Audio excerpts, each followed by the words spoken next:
Looks like I've got 2 comments this morning. This is fresh stuff. This just happened. Got 1 comment here from our great friend Ziad Mando on a video I made called Hair Loss Hierarchy. Are you boring, average, or interesting? That was the video I made this morning. He said, quote, Nick, you look great with the beard. You should keep it, end quote. And around the same time, I also got a comment, I thought they were actually the same, from our good friend Rob Scranage, who's commented several times before. Rob, on a video yesterday called When Men's Hair Loss Becomes Feminine, he had this to say, quote, the short beard and sunglasses looks the baddest, end quote. So, people are liking the beard, and apparently the shades as well. We need to talk about this. We need to sort this out. Anytime I see a trend on my channel, you better believe I hop on it, I investigate it, because I am here to cater to an audience that is interested in discussing hair loss. And what's relevant in the comment section is likely to be relevant in the next video that I make, which is this video based off of those simple comments. And I want to analyze that. I think it's important that I do that. Have you ever noticed that in my videos that there's 2 Corvettes and in the midst of my stroll? Chances are I think we'll see the other one. But here's the 1 Corvette right here, the black and gold one, right there. And then by the end, you'll see the yellow one.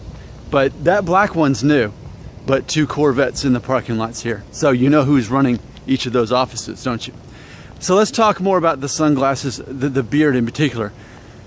So here's where I'm at with the beard. I'm not surprised that it would be today that someone would specifically say they like the beard. Here's why. I'm at about 2.5 weeks right here.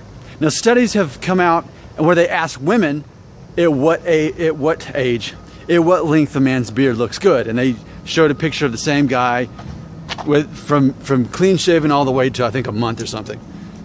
And women chose the 14th day. So we're just a little bit past that. We're like the 17th day or something like that, but we're still kind of right in that prime time for a perfect looking beard. As far as it's got a little bit of an edge to it, but it's not like hipster ironic beard at this point. So I wanted to discuss again, and I know that most of you already know this, the beard is going to be a temporary thing. There's 3 reasons. Number 1 is I have to grow it for a certain mysterious event that'll take place the second week in October. And after that, the beard goes away. That's number 1. Number 2, my wife doesn't like the beard. She says it's too scratchy. Number 3, I can handle the beard for about a month and then I'm ready to get rid of it. I know it looks better, but I don't like it enough to keep it, even though it looks better. And it's the same concept as people have said that I seem to get the most compliments and the most positive feedback when I had the disconnected college part. You know, we're shaved on the sides basically and longer on top. Even if that makes me look the best, it's not always about that. It's about me having peace about what's going on and me doing what I feel like doing. So ultimately, it's all going to come in waves.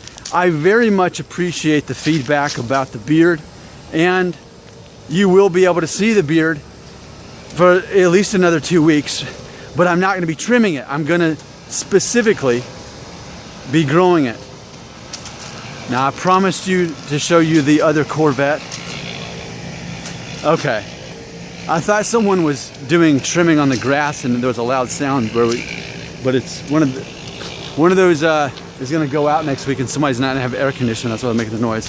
So the beard is definitely working, and I got to say too, the beard especially, I feel complements the Norwood 3. You know, it's an undeniable higher forehead compared to a Norwood 2 or 1, but it just adds so much. You don't think anything about it just all kind of blends together. So I've said before, if you can grow a beard, which you probably can because you're watching this channel, meaning you're experiencing early hair loss, which therefore means you probably have the genes to have a full beard by the time you're 16, then go for it. But it also helps too that even if you're losing your hair and you have less hair than me, the beard still looks good. So, but it is funny though, Something I've pointed out before is whoever's driving the yellow Corvette must be on the lunch break because it's not here. Yeah, usually is, but you can look for the next video. But it's funny because someone that I know that are in their 70s, when I have had a buzz cut, you know, joking comments about, you know, looking like a thug or, you know, things like that.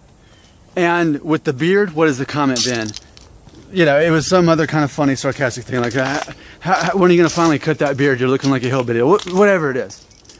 So it's funny to see how things are perceived by generations. Because our generation, we're cool with buzzed and shaved heads, beards, cool.